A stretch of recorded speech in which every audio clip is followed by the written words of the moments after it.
If you've been practicing with your vacuum therapy system 15 minutes a day and have been successfully building erections, but then you remove the device from the body, the vacuum seal is broken, and you then sense that your erection is being lost, the tension rings may help you. So the tension rings are for when you build that erection that's suitable for intercourse. It allows you to maintain that erection so that you can complete intercourse. So I'm going to show you in just a moment the different levels of tension that come with the Pos-T-Vac unit. And I want to coach you around how to make the right choice. I mean, it's very much a personal choice. You don't want to use too much tension. You want to use just the right amount.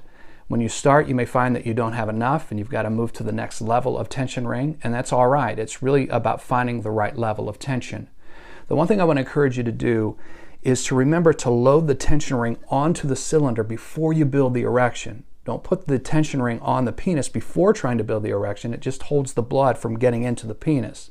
So load it onto the device before you build the erection. The cone helps. There's a video elsewhere on the site that will help coach you through how to put the tension ring onto the cylinder using the cone. You can also get your hands in there and just manually do that, but you want to get it on the edge of the cone. And there's another video on the site here where I talk about how to put the tension ring onto the cylinder and then be able to slip it off onto the base of the penis and use it. Always remember, never use the tension rings longer than 30 minutes, and always use the water-based lubricant. But now I want to show you the different tension rings that come with your Pos-T-Vac unit and how to begin making the decision about which one is just right for you.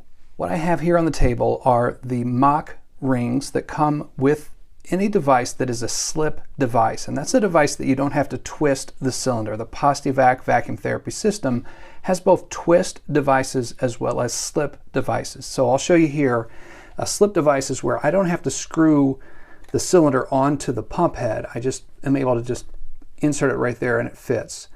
Any of these, the automatic 2000, automatic 3000, the manual 3000, all are slip devices, and those will come automatically with the Mach rings. And you can see that there are 4 different sizes that come with your device. The Mach 8, Mach 7, Mach 6, Mach 5. The Mach 8 is the largest. It is the extra large. Mach 7 is large. Mach 6 is medium. And then Mach 5 is small. When you're starting with these tension rings with your Pos-T-Vac therapy system, you want to start with the largest one, and that's this one. And one of the things I think that's so important to realize about these, it looks very small. It's somewhat intimidating.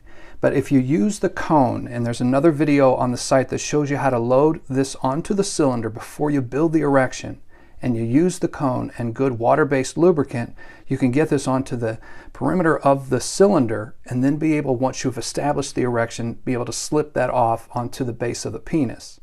Now, if I'm starting with the 8, and that's just not enough, I've built the erection, I've slipped this onto the base of the penis, and I'm still not able to maintain my erection, then I want to move down to the large. That's the number 7. And the 7's on there, and if you line these up at home, you can see that this in the middle here is larger than the large, this one's larger than the medium, and then this is larger than the small.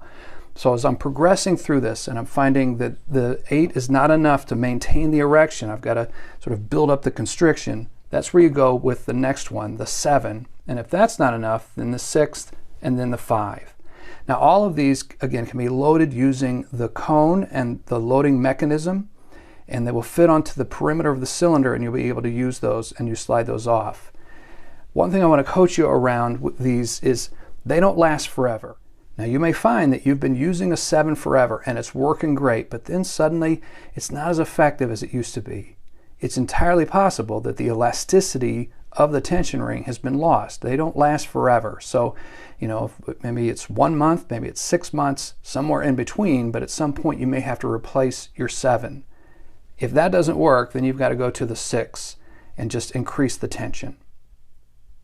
Just remember, anytime you use these, you always want to use this water-based lubricant. Protects the device, protects you, and it's good for getting it onto the cylinder, getting it off the cylinder, and then once you're finished, you just want to pull these out. Remember, never wear these tension rings longer than 30 minutes, and then pull out here and slide this off the penis and wash it up with soap and water. Choosing the right tension ring is very much about experimentation. I want to encourage you to practice with it even before you're in the heat of the moment. You need to figure it out. You want to know what you're doing before that happens. So in the same way that you've been practicing those 15 minutes a day, load the tension ring onto the cylinder here, and once you build the erection, slide it onto the base of the penis and see, is that enough? Will it hold the erection? Is it too much? And then you can really go into whatever's next with a sense of confidence that you've picked the right one, you're at a good place. If you have questions, email us at education@timmedical.com. Call the number that's down below. We'll try to walk you through any of the questions that you have. We just want you to be successful.